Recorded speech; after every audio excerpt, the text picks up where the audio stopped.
صرف 7,000 دینار کے بدلے اپنی عزت ہار بیٹھی۔ میرا نام رابعہ ہے، میں پاکستان کے ایک غریب مگر شریف گھرانے سے تعلق رکھتی ہوں۔ میری شادی کو چند سال ہو چکے تھے مگر ابھی تک اولاد کی نعمت سے محروم تھی۔ میرا شوہر محنتی مگر غریب آدمی تھا۔ ہم دونوں کی زندگی گزر بسر بڑی مشکل سے ہو رہی تھی۔ اللہ کا دیا سب کچھ تھا مگر سہولتیں نہیں تھی۔ جب میرے شوہر کو قطر میں ایک کمپنی میں نوکری ملی تو میں نے شکر ادا کیا اور ہم دونوں قطر چلے گئے۔ وہاں ایک چھوٹا سا گھر کرائے پر لیا اور زندگی جیسے تیسے چلنے لگی۔ شوہر صبح سے شام تک کام پر رہتا اور میں گھر میں اکیلی بیٹھ کر دن کاٹتی۔ اکثر بوریت محسوس ہوتی تھی مگر اپنے شوہر کے لیے صبر کر لیتی تھی کہ وہ مجھ پر اعتماد کرتا ہے اور میں اس کی عزت کا خیال رکھوں گی۔ اسی دوران ہمارے پڑوس میں ایک پاکستانی فیملی رہتی تھی جن سے آہستہ آہستہ جان پہچان ہو گئی۔ ان میں سے ایک عورت جو مجھ سے کافی بے تکلف ہو گئی تھی ایک دن آئی اور کہنے لگی، رابعہ تم اتنی حسین ہو، گھر میں بیٹھ کر وقت ضائع کر رہی ہو۔ قطر میں شہزادوں کے گھر عورتیں کام کرتی ہیں، بہت اچھی تنخواہ ملتی ہے۔ میں بھی ایک شہزادے کے گھر کام کرتی ہوں۔ وہاں کی بیوی موٹی ہے، شکل بھی اچھی نہیں، وہ اپنے بچوں کا خیال نہیں رکھ پاتی۔ شہزادہ چاہتا ہے کہ کوئی عورت آئے جو ان بچوں کا خیال رکھے۔ میں نے فوراً کہا کہ مجھے سوچنا ہوگا کیونکہ میرا شوہر بہت غیرت مند ہے، وہ اجازت نہ دے گا تو میں نہیں جا سکتی۔ اس نے کہا کل تک سوچ لینا، اگر اجازت مل گئی تو میں تمہیں وہاں لے جاؤں گی۔ رات کو جب شوہر آیا تو میں نے بات چھیڑی اور کہا کہ ایک جگہ کام ہے جہاں بچوں کو سنبھالنا ہوتا ہے، اچھے پیسے ملتے ہیں۔ شوہر نے کہا اگر شریف لوگوں کا گھر ہے تو جا سکتی ہو کیونکہ ہمیں بھی پیسوں کی ضرورت ہے۔ میں نے شکر ادا کیا، صبح اٹھی، شوہر کو کام پر بھیجا، تالا لگایا اور اپنی جاننے والی کے ساتھ قطر کے شہزادے کے محل نما گھر کی طرف چل پڑی۔ جیسے ہی میں وہاں داخل ہوئی تو میری آنکھیں کھل گئیں۔ وہ اتنا بڑا بنگلہ تھا جیسے خوابوں میں دیکھا جاتا ہے۔ میری سانس رک گئی، ہر طرف خوشبو تھی، قیمتی قالین تھے، بڑے بڑے فانوس تھے۔ میں حیران ہو کر ارد گرد دیکھ رہی تھی کہ میری جاننے والی نے کہا او یہ ہے شہزادہ صاحب جو تمہیں کام پر رکھنا چاہتے ہیں۔ میں نے نظریں جھکائی اور سلام کیا۔ جب میری نظر ان پر پڑی تو وہ واقعی شہزادے کی طرح دکھتے تھے، گورا رنگ، اونچا قد، آنکھوں میں نرمی مگر چہرے پر روب۔ ان کی نظر مجھ پر پڑی تو جیسے کچھ لمحوں کے لیے رک گئے، وہ مسلسل مجھے دیکھتے رہے جیسے کچھ کہنا چاہتے ہو۔ میں گھبرا گئی مگر خاموش رہی۔ شہزادے نے کہا بچوں کو سنبھالنا ہے اور کبھی کبھار اگر ضرورت پڑی تو رات میں بھی رکنا ہوگا۔ میں نے نرمی سے کہا کہ میں دن میں رہ سکتی ہوں، رات میں نہیں کیونکہ میرا شوہر اجازت نہیں دے گا۔ شہزادہ ہلکا سا مسکرایا اور بولا ٹھیک ہے، میں تمہیں عام ملازموں سے زیادہ دوں گا، تم بس بچوں کا دھیان رکھنا۔ میں نے اللہ کا نام لیا اور ہاں کر دی۔ اس دن سے میری نئی زندگی کا آغاز ہوا۔ وہ بچے معصوم اور شرارتی تھے، میں نے دل سے ان سے پیار کیا مگر شہزادہ مجھ پر کچھ زیادہ ہی توجہ دینے لگا۔ جب بھی آتا مجھ سے بات کرنے لگتا، کبھی تعریف کرتا کہ تم بہت نیک لگتی ہو، کبھی کہتا تمہارے جیسا سکون کسی میں نہیں۔ مجھے عجیب سا محسوس ہوتا مگر میں خاموش رہتی تھی۔ دن گزرتے گئے اور ایک دن اس نے وہ بات کہہ دی جس نے میری دنیا ہلا دی۔ راتیں اب میرے لیے پر اضطرار تھیں۔ میں بچوں کی دیکھ بھال کے بعد جب سنبھل کر کمرے میں آتی تو دل میں ایک الجھن سی رہ جاتی تھی۔ 7,000 دینار کی چمک میرے خاندان کے لیے بہت بڑا سہارا تھی مگر وہی رقم میرے وجود میں ایک شرمندگی کا احساس بھی جگا رہی تھی۔ قطری شہزادہ کی توجہ بڑھتی جا رہی تھی۔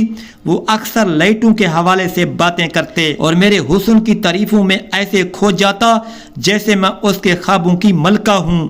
میں نے ہر بار خود سے وعدہ کیا کہ میں اپنے گھر کو اور اپنے شوہر کو بچا کر رکھوں گی مگر انسان کا دل کبھی کبھی اپنے رب کے فیصلوں کو نہیں سمجھ پاتا۔ ایک دن جب وہ قریب آیا اور کہا رابعہ میں تمہیں اپنی زندگی دینا چاہتا ہوں، میں تمہیں سب کچھ دوں گا، تم بس میرے پاس رہو، تو میرا دل ایسا لرز گیا کہ مجھے اپنی آنکھوں سے اپنے شوہر کا چہرہ نظر آیا۔ وہ محنتی تھا اور مجھے اس کی محنت پر ناز تھا۔ میں نے صاف انکار کیا۔ میں نے کہا میرا شوہر ہے، میرے حق میں ہے، میں نے اس کی عزت کا وعدہ کیا ہے۔ مگر اس نے پھر کہا 7,000 دینار میں تمہارے لیے آزادی ہے۔ میرے خیال میں یہ حصہ ہمارے لیے نہیں بلکہ تمہارا حق ہے۔ میں نے کہا یہ تنخواہ برکت ہے مگر میری عزت میری پہچان ہے، میں رات کو یہاں نہیں رہ سکتی، میں اپنے گھر میں واپس جاؤں گی۔ اس نے کہا اگر تم ایسا کرو گی تو میں تمہیں اپنے ساتھ رکھ کر تمہیں بہتر زندگی دوں گا۔ میں نے کہا میرا دل ایسا نہیں مانتا۔ وہ دونوں میں میرے نزدیک امن اور رہنمائی کا مرکز اور راتوں میں میری تاریکی کا سبب بن گیا۔ میں نے اپنے رب سے رو کر مدد مانگی اور سوچا کہ میں اپنے شوہر کے سامنے سچ کہوں گی، مگر حالات نے میرا فیصلہ بدل دیا۔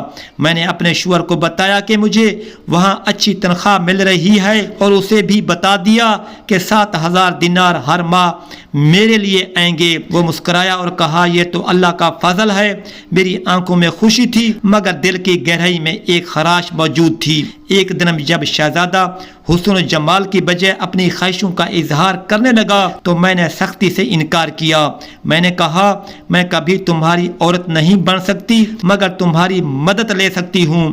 اس نے وعدہ کیا کہ وہ بس بچوں کی دیکھ بھال کا معاوضہ دے رہا ہے مگر اس کا رویہ بتا رہا تھا کہ اس کی چاہت محض معاوضہ نہیں رہی۔ اب وہ اکثر مجھے پیغامات بھیجتا اور رات کے وقت فون کرتا۔ میں نے خود کو سختی سے سنبھالا مگر ایک دن میری کمزوری غالب آ گئی اور میں نے سوچا کہ یہ پیسہ ہمارے گھر کی حالت بدل دے گا۔ میں نے اپنے شوہر سے جھوٹ بولا کہ میں نے تنخواہ لے لی ہے اور وہ خوش ہو گیا۔ اس نے خوشی میں اس نے اپنی محنت کی تعریف کی اور مجھے دعائیں دیں، مگر جب میں محل میں رہنے لگی تو وہاں کی فضا نے مجھے کھوکھلا کرنا شروع کر دیا۔ شہزادہ کی بیوی جو ظاہری طور پر موٹی اور سادہ سی دکھائی دیتی تھی مگر اس کی شان و شوکت میں وہ عورت ایک سلطنتی وقار لیے ہوئے تھی۔ وہ جب گھر آئی تو اس نے مجھے ایک اجنبی نگاہ سے دیکھا اور اندر ہی اندر شک جو گھرا وہ بڑھتا گیا۔ سب بات چیت میں تلخی آنے لگی اور ایک دن مقابل ہوا جب اس نے میرے بارے میں سوال کیے اور شہزادہ نے میری جگہ میری ضرورت بتائی تو اس کی آنکھوں میں غصہ اور تحقیر ایک ساتھ جھلک اٹھی۔ میں نے خود کو سنبھالنے کی کوشش کی مگر گھر کا ماحول سنگین ہو گیا۔ لڑائیاں روز کا معمول بن گئی اور آہستہ آہستہ محل کی وہ چمک میرے لیے زہر بن گئی۔ ایک رات جب محل میں سخت تکرار ہوئی تو بیوی نے مجھے برا بھلا کہا اور گھر کا دروازہ کھول کر مجھے باہر نکالنے کی دھمکی دی۔ میں نے شرمندگی سے سر جھکا لیا اور سوچا کہ میں نے اپنی عزت بیچی ہے اور اس عزت کی قیمت 7,000 دینار ہے۔ وہ رات میں رابعہ کے لیے ابدی سکوت جیسی تھی۔ میں نے جلدی سے اپنا سامان جمع کیا اور باہر کی سڑک پر کھڑی ہو کر اپنے شوہر کا چہرہ یاد کیا جو اس وقت اس قصبے میں محنت کر رہا تھا اور مجھے اس کی سادگی اور خلوص پر ہمیشہ فخر رہا تھا۔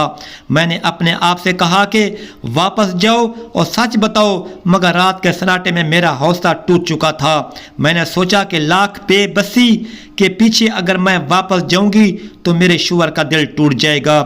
میں نے رات بھر کہا میں رب سے معافی مانگتی ہوں اور سوچا کہ میں کسی طرح اپنی غلطی کی سزا بھگت دوں گی۔ صبح کی روشنی میں نے چپکے سے محل کو چھوڑ دیا اور ایک پناہ گاہ کی طرف چل پڑی۔ وہاں مجھے معلوم ہوا کہ شہزادہ کی بیوی نے بیچارہ گل و غبار کر دیا ہے اور محل میں شور ہے۔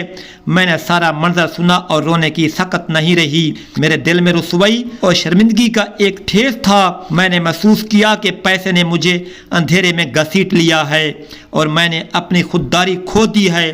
میں نے سوچا کہ میں واپس جا کر اپنا سچا چہرہ دکھاؤں۔ میں نے فیصلہ کیا کہ میں اپنے شوہر کے پاس جاؤں گی اور سچ بتاؤں، جو سزا ملے قبول کروں گی۔ میں نے خود کو مضبوط کیا اور ٹپکتی آنکھوں کے ساتھ اپنے گھر کی طرف روانہ ہو گئی۔ قطر کے سنہری محل میں اب ایک نیا چہرہ آباد تھا۔ رابعہ ایک غریب پاکستانی لڑکی جو قسمت کے دھوکے میں آ کر ایک قطری شہزادے کی بیوی بن گئی تھی۔ ایک شادی جھوٹی تھی مگر حالات کے بوجھ نے اسے سچ ماننے پر مجبور کر دیا تھا۔ پہلے دنوں میں وہ ڈری سہمی رہتی تھی مگر آہستہ آہستہ شہزادے کے رویے نے اس کے دل کو چھو لیا۔ شہزادہ نرم دل انسان تھا۔ اس نے رابعہ کو کبھی کمتر نہ سمجھا۔ وہ اسے عزت دیتا، باتوں میں